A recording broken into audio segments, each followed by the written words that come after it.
We can talk about the workout warriors, those guys that go to the Senior Bowl, they go to the Combine, and they just set the world ablaze. They run a great 40. They jump really high. They got a great broad jump. Their three-cone and shuttle drills were outstanding.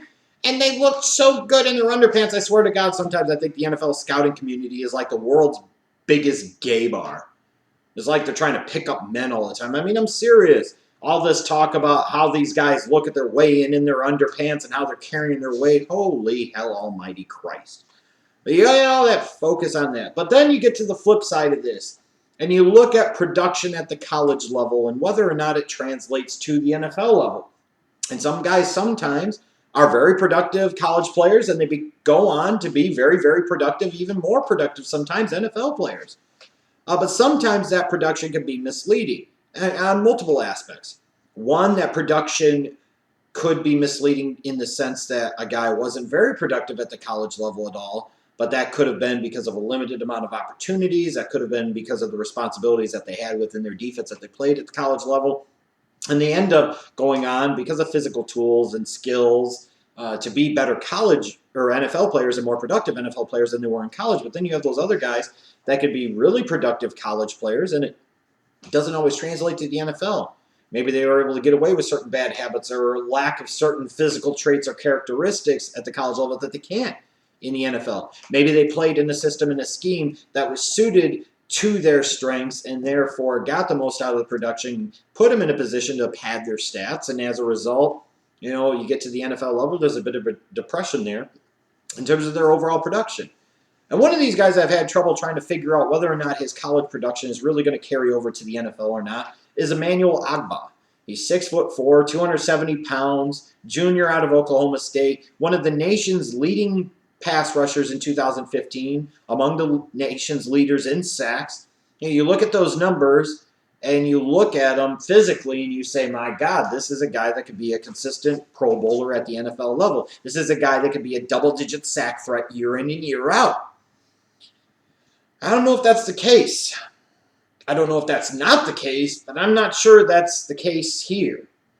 It's really hard for me, and it's been hard for me as I've gone through and had to watch Ogbah and then go back and watch Ogbah again. And in this case, with this particular prospect, I rewatched all of his film for a third time to try and be sure of what I thought about him and come up with a consensus opinion. Because it seemed like every time that I would go and watch a set of film on him, watch all of his games over the past 2 years, I'd sit there and say, on the one hand, this is a guy that I see doing this. But then I'd come back and be like, I don't see him doing this. But then the next time I'd be like, well, I don't see him doing this, but now I do see him doing this. Just had a really hard time trying to figure out what exactly Ogbah is and who he could be at the NFL level. And I think a lot of scouting departments are going to have this similar internal conflict and battle with him when it comes through this draft process and ultimately when it comes time for nut-cutting time at the 2016 NFL Draft at the end of April. So what do I like about Ogbah? I've had him high in my mock drafts for a while, but that was, as I've warned before, not always a reflection of how I do or don't feel about a player. Sometimes it's just a multitude of things. Well, first and foremost, what stands out to you when you watch him? Size and length. 6'4", legit 270 pounds. Probably could carry another 20 pounds on his frame and not lose much, if I'm being honest. But he's got good size, long arms. I think his arms measured out to be like 35 inches or so. So he's got more than long enough arms. He's got longer arms than most of the offensive tackles he will play at the NFL level. And then along with that size and that length, he's got really good strength. A guy that's pretty well put together. He's got good natural strength. He's worked on it. And he plays strong. He plays big. And at times he plays closer to a 300-pounder than somebody who's 270 pounds. At times when you look at him on film, you think he maybe is 285, 290. He's 270, but he looks bigger. And at times he definitely plays bigger. And he uses that strength very well. In the running game, I think he's a pretty solid run defender. I don't think he's a dominant run defender, but he does a relatively good job at times in the running game of setting the edge. He's a guy that has some good fight to be able to bull rush some offensive linemen, in particular right tackles. Here's a guy that, to me, can be potentially a three-down player at the NFL level because of his ability to play the run. I think in terms of his pass rushing game, at times he deploys an effective bull rush. At times, he deploys an effective rip move, an effective swim move. At times, not consistently, not all the time. But you see flashes of it, and you see what could be, and you see at times what has been. I think he's a really solid tackler. I mean, I saw him make some good fundamental tackles and some really big explosive type of tackles, those type of momentum-changing tackles, those momentum-changing hits, in particular behind the line of scrimmage. And I think a lot of that is due to not just his size and his length and his strength. It's about his motor. You know, when he's going straight ahead, I think he's got a really good motor. Even in pursuit at times, he shows a really solid motor. You know, when the play gets behind him past the line of scrimmage, he's kind of hit or miss there. But in terms of straight ahead and side to side, I think he plays hard on a consistent basis and demonstrates a good motor to, if the play's away from him, to go still be a part of the play. This is something I wish I would see Joey Bosa do much more on film than he actually does. Once that play gets away from him, it's a wrap. He's waiting for the next play. Ogbah, I don't get that sense. I get a sense it's a guy that's still trying to make something happen. So there are things that I really like. It's not always pretty, but it's productive. And frankly, if I got to say so, it's kind of an ugly prospect to watch on film. In terms of his game, his technique, it's ugly. There's no question about it. And that brings me to some of the questions about it. He's got great size, length, strength, but explosiveness, not really a part of his game. There are occasional moments where he looks quick, occasional moments where he seems to be explosive, but I think sometimes that was misleading in 2015 because that explosiveness or that quickness would be deceptive because of the fact that the offensive lineman would be backing up so much they wouldn't get their hands on him right away. So he was able to get his snowball rolling downhill. He was able to build up some initial momentum more than he frankly really had. I don't think he gets a consistently good burst off of the snap. It's not terrible all the time, but there are times where it's pretty bad. There are times, again, where he's the first off of the ball on the defensive line. Other times where he's not. Other times where he's the last off of the ball. And when you're a guy that already lacks great initial quickness and explosiveness to begin with, you can't consistently be the last off of the snap. Because those are the type of guys, even with size, length, and strength, that could be taken out of the equation, that could be made non-factors in the passing game as pass rushers. And when we're talking about taking edge rushers high, and Ogbah ultimately is an edge rusher, you know, again, we're talking about run defense, and we're talking about length and strength as opposed to speed and quickness and explosiveness off the ball. That's got to be very, very concerning, especially if you're looking at investing a high pick in a guy. And I don't think he plays with strength to such a dominant level and uses his length to such an effectively dominant level that it automatically compensates for that lack of quickness, explosiveness, and burst. One other thing that really jumps out to you instantly every time you watch him on film is his lack of leverage. I mean, it's a lot of times consistently, as soon as the ball is snapped, he's straight up. He's 6'4". You know, and that's not good. Because, yes, he's stronger than some of the other defensive ends in this class, but already with that lack of explosiveness, he's getting himself straight up, man. Them offensive tackles are going to have a field day with him at the NFL level, even right tackles, because they're going to sit there and they're going to anchor and they're going to be able to get their hands into his body. They're going to be able to guide him and direct him where they want to go. That's going to be a major problem. He's going to be a guy that struggles at the NFL level against bigger and stronger offensive linemen, being able to anchor, being able to hold up at the point of attack. He could be susceptible to bull rushes. He could be susceptible to being sealed easily. He could be susceptible to being pushed off of his spot. You know, it's a tremendous concern I have for him, along with the fact that he doesn't have great change of direction. Again, this kind of comes into the whole quickness and athleticism thing. He's kind of straight line in his pass rushing. He's kind of straight line in terms of his overall ability to penetrate. Not a lot of counter moves to his game. Not a lot of ability to start one direction and then go the other quickly and be able to adjust. He's kind of one of those guys that once he's heading in one spot, it's got to be there, or he's not really there. He'll still pursue and try to make something happen, but you know, once it changes up on him, he's pretty much out of the equation. And he missed some sacks because of that lack of hip flexibility, that lack of ability to effectively and quickly change direction. Lack of pass rush technique and pass rush move repertoire. I think you saw that consistently. I think when you look at how many sacks he had in 2015 as a junior, you're wondering how the hell did he get that many to begin with? Because, again, he's really ugly to watch on film, and that's just the truth of the matter. In terms of an NFL comparison for him, it's not a perfect comparison, But I think there are some similarities as prospects and some similarities in terms of what he could be at the NFL level. I'll say Ezekiel Ansah of the Detroit Lions. Now, if you followed me back in the 2013 draft process, you'll remember I was very big on Ansah where a lot of people weren't. I talked about how he was a top 5 pick, a top 5 talent in that draft, and a lot of people didn't, and he ended up being. And I think as times went along, he's actually proven that he was worth of that spot, especially in that terrible boo-boo ass draft. But two guys with really good size and length. Ansah was just a bit taller, just a bit bigger, but similar in terms of their length. Really good strength.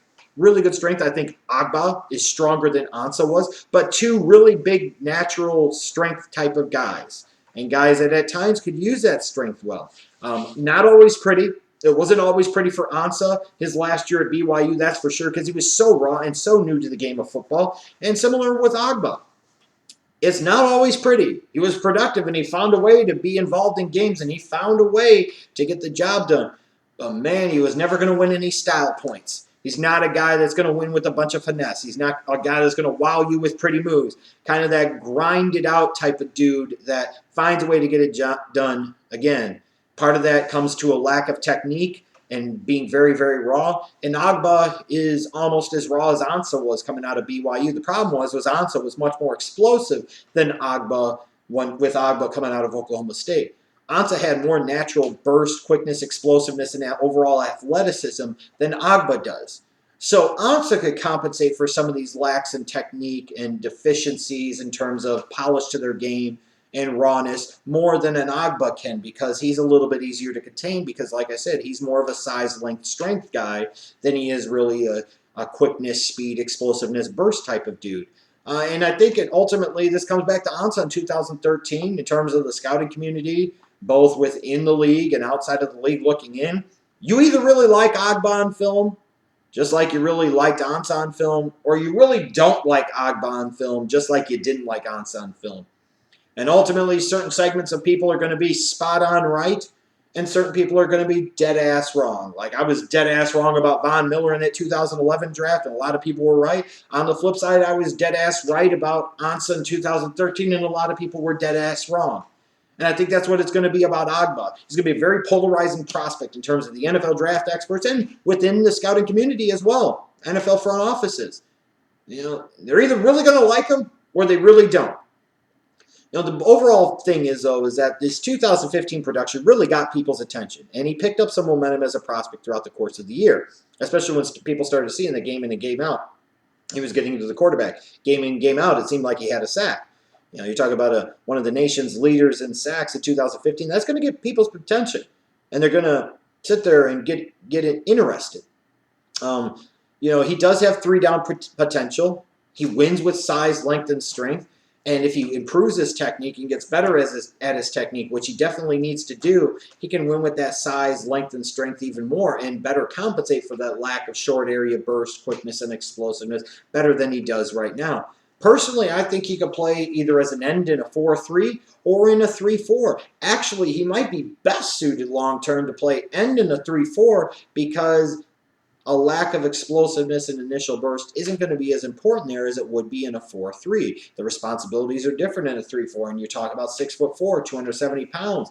Like I said, I think he could easily carry 290 to 295. He's not going to lose a lot of explosiveness because, hell, he doesn't have a lot of it to begin with. I really think 3-4 teams should be looking at him, and some people will say, well, he can't play in the 3-4 because they're looking at it strictly from the prism or the scope of him playing outside linebacker in a 3-4. He's definitely not that type of edge rusher, that's for damn sure. But a 3-4 defensive end, that might be where he's best suited to play at the NFL level. Like I said, he's ugly to watch, but he was productive. But he needs a lot of work. I'm just going to put it out there. Again, he needs a lot of work. You know, you can get quicker and more explosive. Those are things that you can work on with drills, speed work, plyometrics, what have you. But he's going to need a lot of work there because he's just not consistently explosive. I think overall his football IQ is lacking because of a lack of experience, a lack of time. And that's something that could come. But that technique is so bad, so bad. It's going to take a long time to work on that. If he works on that, and he improves his technique, you know, and he gets a little more quicker, gets a little more explosive, and you're talking about a guy that could end up being potentially a Pro Bowl talent. But if he doesn't improve those areas and he doesn't improve it in his technique, he might be a borderline 4-3-3-4 end starter at the NFL level, and that's the truth of it. And in particular, he has to work on his pad level. His leverage is bad. It's one thing to be 6'4", it's another thing to always stand straight up off of the snap like you're 6'4", because that's going to create all types of problems, and you don't have the suddenness, the burst, the change of direction, the quickness to be able to compensate for that and make up for that. He just doesn't. To me, all the talk in the past couple of months, even when I'm mocking him in the top 10, top 15, I know now that was clearly crazy talk. Crazy talk. Because he's not that level of talent, I don't think. I think actually teams that run a 3-4 should be grading him a little bit higher as a defensive end than teams that run a 4-3. I look at Ogbah and I see a guy that's really a late first-round pick to mid-second round talent. Somewhere between picks 28 to picks 48. That's where I see his range going. He's a guy that could be an NFL starter. I don't know if he's ever going to be a dominant NFL starter. He could be because he is so raw, and you saw how productive he was at the college level. And you sit there and say, man, if he can improve and he can get better in certain areas, the sky's the limit with this guy. And it could very well be true. But he just might not be a great, technician, and he might not be able to improve that much.